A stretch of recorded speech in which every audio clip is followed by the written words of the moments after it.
Con su venia, diputada presidenta. Compañeras y compañeros legisladores, el día de hoy conmemoramos el 108º aniversario del asesinato del presidente Francisco I. Madero y del vicepresidente José María Pino Suárez, ocurrido el 22 de febrero de 1913, al término de la decena trágica. El magnicidio fue ejecutado por orden del general Victoriano Huerta para tomar el poder. Este hecho trágico que ha marcado nuestra historia puso punto final la muy sangrienta revuelta conocida como la Decena Trágica, iniciada el 9 de febrero de 1913 y culminada precisamente ese 22 de febrero, después de un golpe de Estado militar encabezado por Manuel Mondragón, Félix Díaz y Bernardo Reyes. La traición de Huerta lo condujo a firmar junto con Félix Díaz el pacto de la embajada con el gobierno norteamericano, en donde no solo desconoció a Madero y Pino Suárez como legítimos mandatarios, sino que se comprometieron a que Huerta asumiría la presidencia provisional en tanto se realizaban las elecciones, en donde sería proclamado presidente Félix Díaz.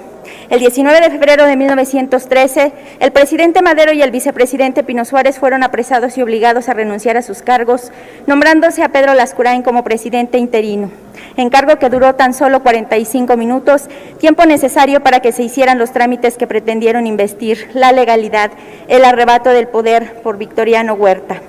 Tras la implacable denuncia de los hechos que realizara el legislador Eduardo Neri, Huerta disolvió el Congreso y arrestó a sus integrantes, lo que significó la ruptura del orden constitucional y el arranque definitivo de la Revolución Mexicana, que culminaría con la nueva Constitución en 1917.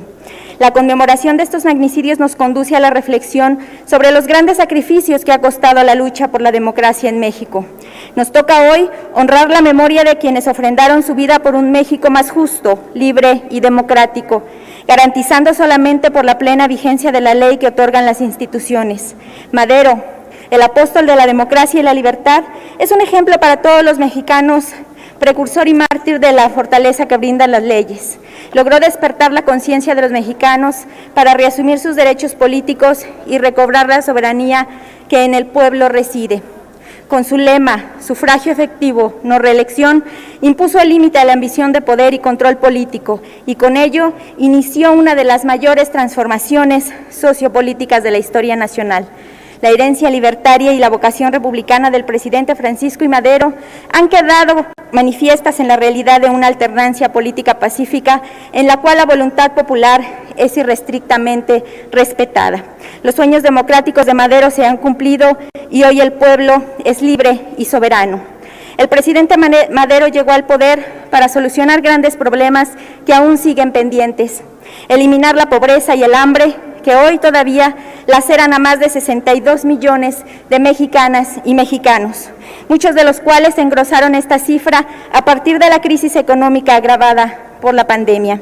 La crisis humanitaria derivada de la violencia criminal y una patibularia gestión de la crisis sanitaria han dejado a nuestro país y a sus familias con miles de fallecimientos que se pudieron evitar.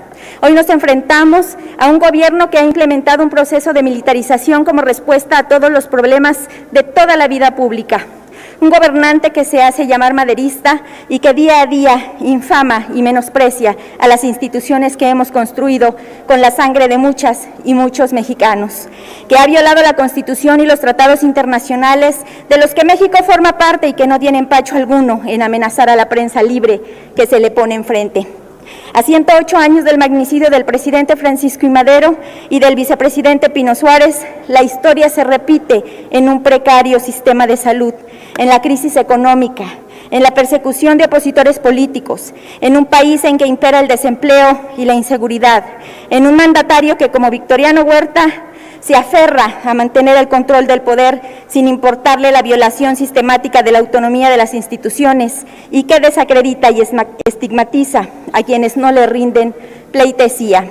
En el grupo parlamentario del PRD estamos convencidas y convencidos que solo a través de la democracia por la que luchó Madero podemos mantener el orden constitucional, la paz pública y el bienestar social.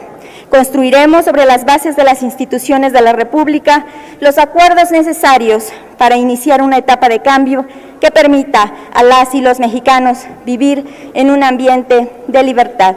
Es cuanto, diputada presidenta.